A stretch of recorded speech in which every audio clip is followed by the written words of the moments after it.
After my dad's funeral, while everyone was discussing how to divide his money and stocks, my brother-in-law, married to my sister Lauren, suddenly claimed that Lauren should get everything, including $10 million, because she was the oldest sibling.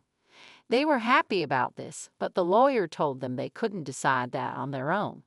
My name is Adam Smith. I'm 43 years old, work in sales, and have a wife and 3 kids. My dad owned a large part of a company and kept working even though he was old. My sister Lauren, who is older than me, has always been a troublemaker for our parents with her bad behavior. Now in her middle years, she still doesn't have a steady job and lives as she pleases. I never liked her much, so I kept my distance. When Lauren turned 52, she suddenly announced she was getting married to a younger guy named Henry Cavill. Henry is good-looking but lazy and unpleasant. Lauren started asking Dad for money for the wedding and spent it quickly, then asked for more, which upset Dad. She assumed she would inherit everything eventually. Less than a year after her marriage, Dad had a heart attack while playing golf and passed away a few days later. His death hit me hard, and I felt very sad. His friends were shocked, and our phones didn't stop ringing with condolences. Despite my grief, I helped my stunned mom with all the funeral arrangements because, as usual, Lauren was nowhere to be found. After the funeral, Mom and I finally got a chance to rest, but the next day, a lawyer came to talk about Dad's will. Mom and I already knew about it. Mom and I already knew what was in the will, but my sister and her husband barged in without any idea and made a shocking claim. They said all of Dad's stocks and the $10 million inheritance would go to Lauren, the oldest daughter, and that everyone else should back off. Mom and I were speechless at their nerve. My brother-in-law cheered. "We did it, Lauren. Now we're set for life," as he fist-pumped with joy. The lawyer, looking surprised, interrupted. "Hold on a minute." My sister blared at him, but he gave her a stern look and said, "Lauren, you're not entitled to any inheritance." My sister and her husband were stunned and protested, saying, "That can't be right. Lauren is the oldest daughter. She should get everything." It was clear my brother-in-law had been counting on that inheritance. The lawyer then revealed, "Did you not know? Lauren is not Mr. Smith's biological child." Suddenly, my sister's face turned pale, and she looked at our mother. Mom wore a complex expression. I had always known Lauren was a half-sibling, but it seemed she had been kept in the dark. Lauren, almost frantic, shook our mother, demanding, "Mom, what does this mean?" "Lauren, you're from my previous marriage," our mother muttered, shaken by Lauren's grip. Lauren, who had often teased me about being the favorite child, now looked stunned. Her husband interjected, "But as she was legally adopted, she should still have inheritance rights, right?" Lauren agreed, "Yes, that's what I thought." Our mother shook her head, explaining there had been no legal adoption. Both my sister and her husband were incredulous. "That can't be. I'm the oldest daughter. Even Dad said so," Lauren argued. Then, turning her anger towards me, she snapped, "I'm not letting you take everything." I responded, irritated by her entitlement. "After all the support Dad gave you, you still say that. Be quiet. I'm his rightful heir." My sister and her husband protested, but I sighed, feeling the weight of the situation. While it's normal for parents to support their children, you have been using Dad's money to settle debts and deal with various troubles. Our mother suggested, "Why don't we let Lauren see the will too?" Lauren panicked. "I have no idea about that. It was her own fault for not paying attention when Dad wanted us all to discuss the will's contents. She had brushed it off and went out instead." When I pointed this out, my brother-in-law gave Lauren a fierce glare. "What were you thinking?" This was important. Faced with the situation, they agreed to listen. The lawyer then revealed Dad's will, which stated clearly that the inheritance was for me and Mom. It also explained that Dad had initially planned to adopt my sister but changed his mind due to her behavior and reckless spending. Realizing she had no inheritance rights, my sister was stunned. "Darn it, what now?" she muttered. Suddenly, my brother-in-law raised his voice. "You lied to me. You said you had money." His demeanor turned aggressive, shocking both my mother and sister, but not me. I had seen his greed before. He might have married Lauren for her money. "Lauren, don't come back until you've got some money," he commanded. "Wait, Henry, what do you mean? I thought I was going to be wealthy. What a letdown," he snapped, pushing past her and storming out of the room. Left behind, my sister glared at us, angry and upset. "Mom, why didn't you have me adopted? It's not fair that only you get the inheritance. I should have gotten something too, but you didn't handle it right." "This is awful," she cried, making a scene. I was taken aback by her outburst, but the lawyer seemed unfazed, maybe used to such drama. "Why does he get everything?" she yelled. "Because I'm Dad's son," I replied.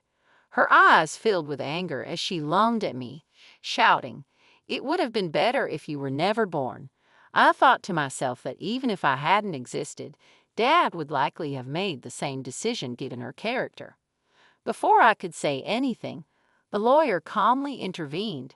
"Lauren, if you continue like this, it will involve the police." My sister flinched, possibly recalling her past shoplifting incidents. "Lauren," our mother called out, tears in her eyes. 5 months later, the inheritance proceedings went smoothly. Though my sister and brother-in-law grumbled for a bit, the lawyer's efficient management left them no room to interfere. My mother gave my sister some money, but I refrained from commenting on it.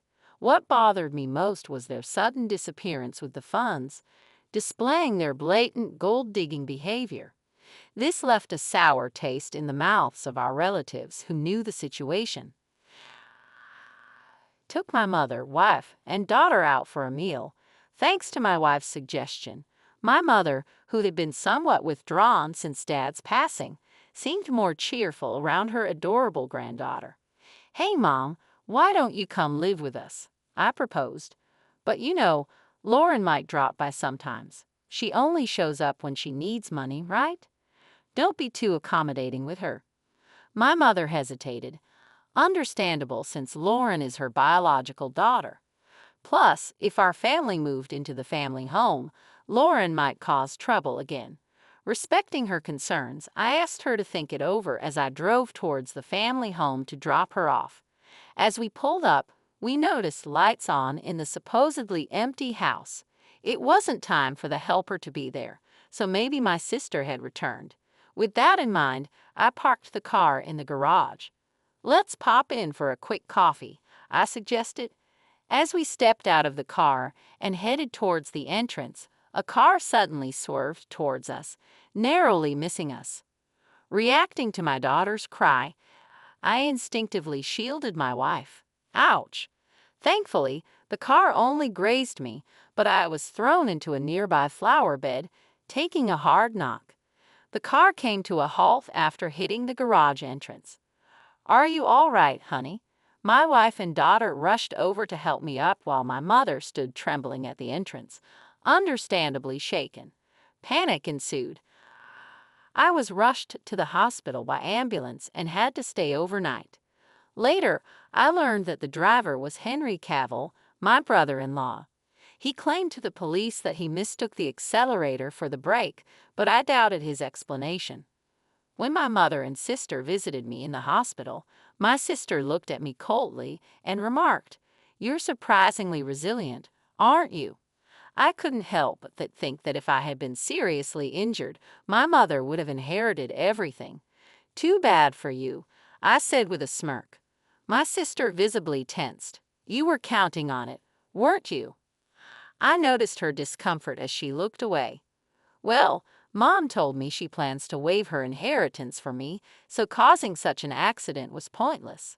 My sister seemed taken aback by this revelation. It appeared incomprehensible to her that someone would refuse what they could inherit. I have a wife and kids, so Mom asked me to pass it on to them. That's what parents do.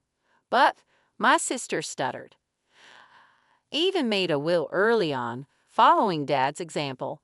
This left my sister speechless. So, unfortunately, my share won't be going to Mom anymore, I said. My sister trembled as she stared at me. Can't you at least give me some? There's $10 million, right? When I firmly refused, my sister's face twisted with anger as she grabbed my collar. Give me half. I'm your sister. I looked at her with pity as she continued to scream, driven by greed. Don't you realize that your greed would disappoint Dad? Her face flushed with anger as she reached for my throat. Lauren, what are you doing? My mother shouted, returning just as nurses arrived to escort my sister out. My mother seemed inclined to defend her, but it was clear my sister had also insulted her. Where did I go wrong in raising her? Mom said, sadness in her voice. Shortly after, my mother fell ill. As her condition worsened, my wife and I helped with transportation and household tasks at the family home. This upset my sister, likely because she encountered my wife during her visits to ask for money or heard about our help from our mother. One day, my sister called me abruptly. From now on, we'll take care of Mom. You two don't need to come, she declared. What's this all about? I tried to reason with her, but she hung up, claiming it was already decided. I confirmed with my wife, who had received the same message and been dismissed. Concerned about my sister's lack of experience in caregiving or household duties, I quickly reached out to my mother. Surprisingly, my brother-in-law had some caregiving experience. At that point, my mother was still quite independent, so it seemed manageable for the time being. I felt a bit relieved. However, within a month, my mother was rushed to the hospital by ambulance due to a medication dosage error. She appeared alarmingly frail when we arrived. The doctor was puzzled. My mother had never made such a mistake before. While my wife stayed with her, I went back to the family home, which was in Desiree. The fridge was empty despite my mother's love for cooking, and it seemed the hired help had been canceled without discussion. I felt ashamed for even considering trusting my sister and was furious. A significant amount of money had been withdrawn from my mother's bank account, even though her bank card and PIN were secured in the safe. Thankfully, the inheritance account was untouched in a safe deposit box, but most of the funds for living expenses were gone. I gathered essential items for my mother's hospital stay, including her bank card, and returned to explain the situation to her. Dear Lauren, I started. My mother seemed unaware of the bank card situation. When I asked about the medication error, she looked somber and confessed that my brother-in-law had prepared it. Mom, maybe it's best not to allow my sister into the house anymore, I suggested. Adam, I promised to take care of you, but the house is in such disarray, and you've lost so much weight. Have you been eating properly? My mother's words weighed heavily on me. Mom, you should come live with us. I'll build a home where we can all be together, I proposed, causing my mother to break down in tears. Despite the doctor's efforts, her health continued to deteriorate. The incident with my sister had likely weakened her heart, and she never recovered. She eventually passed away, almost as if following my father. Upon returning to the family home to make funeral arrangements, I discovered that all the valuables were gone. It appeared my sister and brother-in-law had taken them in their desperate pursuit of money. Standing amidst the empty rooms, I was first shocked and then consumed by a fierce anger. I vowed to hold them accountable for their actions. The day after my mother's funeral, my sister and I were scheduled to meet with the lawyer, presumably to discuss the inheritance. Too bad, Mom's inheritance rightfully belongs to me, her daughter, my sister boldly declared. I couldn't help but chuckle at her statement, as it seemed she was gravely mistaken. Let's see what the will says, I suggested. As the lawyer unveiled the will, my sister's face drained of color. No, this can't be. Lauren is not entitled to inherit anything. That's Dad's final wish. My brother-in-law exploded in anger, sweeping items off the table. This is absurd. Lauren is that old woman's biological child, he argued. You can't deceive us. Give us the inheritance now. Henry, did you try to harm my mom? I confronted him. He shot me an irritated glare. What? I never did such a thing, he retorted. Then why was there a mistake with her medication? I asked. Pressed further, and my brother-in-law scowled in annoyance. Who cares about that, Adam? It's outrageous that we're not getting any inheritance. My sister, losing her composure, interjected, What have you done? I was stunned. It seemed she hadn't come rushing after hearing about our mother's passing, but was counting on the inheritance to cover her expenses. Tell me this isn't true. I'm getting nothing, my sister demanded of the lawyer. The lawyer began explaining the legal distribution of the inheritance. However, after deducting the amount my sister had withdrawn and the items she had sold, there was almost nothing left. She scratched her head in frustration. This outcome was reached after consulting with the lawyer in advance. I said, That can't be. It can't be this little, my sister muttered to herself, clearly dissatisfied. Having relied on our parents without ever experiencing the hardships of work, she seemed out of touch with reality. I couldn't contain my contempt. Mom thought you'd take care of her, but you just took her money and abandoned her. You ungrateful person. I couldn't hold back my anger. Taking care of someone costs money, you know. What are you talking about? My sister shot back. Then show me the detailed expenses you used for Mom's living costs. I'll cover the necessary expenses. I challenged her, extending my hand. My sister's face paled, and her lips trembled. I don't have that. Without receipts, it won't be recognized, the lawyer emphasized, leaving my sister speechless. Facing her, my brother-in-law attempted to sway me with a pleading tone. Adam, your sister really needs help. Can't you lend her a hand, even just a little? I declined firmly, feeling my frustration growing. It seemed my brother-in-law was reaching his limit too. If everything had gone as planned, Lauren would have had the entire inheritance by now, he muttered. What do you mean by that?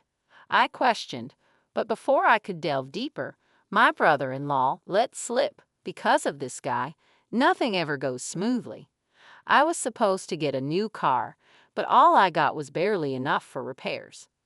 My sister desperately tried to interject, but it was too late. That's a serious accusation. It sounds like fraud, the lawyer remarked, holding her ground and smiling at the couple. What? That's illegal. I clearly stated at the outset that this meeting would be recorded, and you both agreed to it, my brother-in-law stammered, realizing his mistake. Declared, Henry, I'll be pressing charges for that accident. Don't be absurd. There's no evidence, he retorted, trying to dismiss my accusation. You've just provided the evidence yourself, I replied confidently. My sister burst into tears, shaking my brother-in-law in frustration. You fool. It's all your fault. What are we going to do now?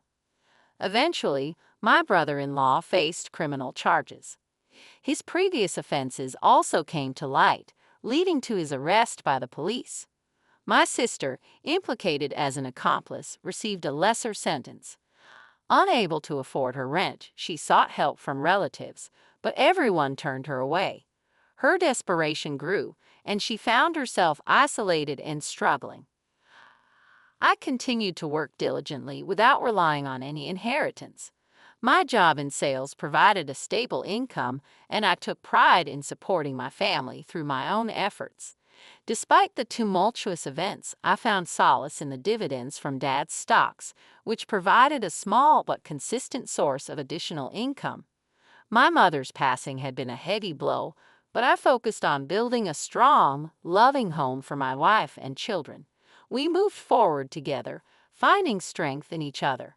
The memories of my parents and the lessons they taught me guided my actions and decisions. Though my sister and brother-in-law's actions had caused turmoil, I chose to rise above the chaos. I invested wisely, saved diligently, and ensured my family's well-being. The hard-earned stability and the small pleasures of life, like the dividends from the stocks, were my rewards for perseverance and integrity. In the end, I knew that my father would be proud of how I handled the situation. The inheritance was not just about money. It was about upholding the values he instilled in me. I took comfort in knowing that I had honored his legacy through my actions.